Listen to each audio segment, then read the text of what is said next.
Il y a Maître Gims qui est arrivé et qui a tout cassé, qui a changé les codes. J'ai énormément de respect pour cette personne-là. C'est quelqu'un qui m'a beaucoup inspiré.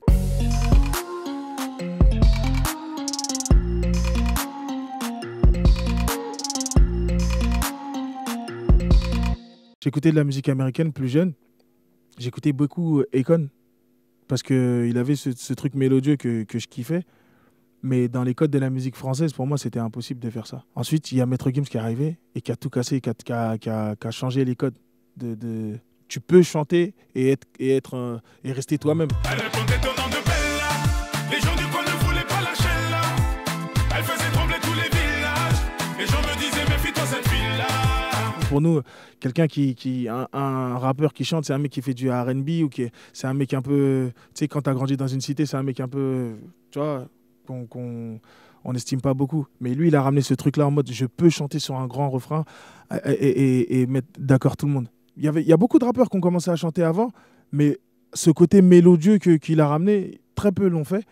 Et il a ouvert la porte à tout le monde derrière. Donc j'ai énormément de respect pour cette personne-là, qui me donne beaucoup de conseils d'ailleurs. C'est quelqu'un que j'ai beaucoup admiré, que j'admire toujours d'ailleurs. Il est arrivé casquette à l'envers à l'époque, il avait un gilet tu sais, un peu manche coupée, un durag, une écharpe qu'il mettait autour du cou. Quand il était comme ça, personne parlait avec lui. Personne parlait avec lui, c'était un... Waouh.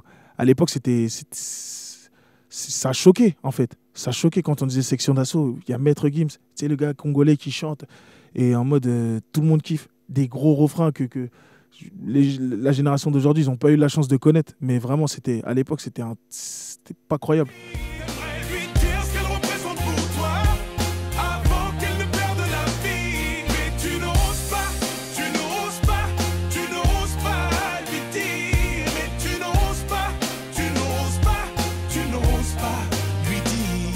Avant qu'elle parte, c'est une musique qui m'a marqué parce que mais voilà, c'est dans le refrain. En plus, c'était un peu émotionnel. Ça parlait des mamans, etc. Dès le départ, il rentrait avec une phase, il chantait, etc. Ça a choqué. Et puis après, un morceau où j'ai dit, ah, on peut faire ça. C'est un morceau épuisé. Il a ramené un peu des sonorités africaines dans le rap. Et c'est là que je me suis dit, en fait, on peut le faire.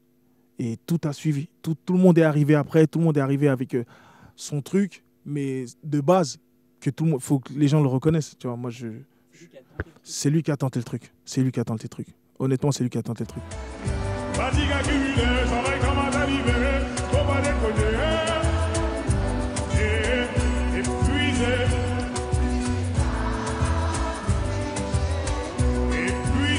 Il a super duré. Il avait ce côté rap, il avait ces mélodies sorties de je ne sais d'où. Je ne sais où. Et voilà, c'est quelqu'un qui est un bosseur.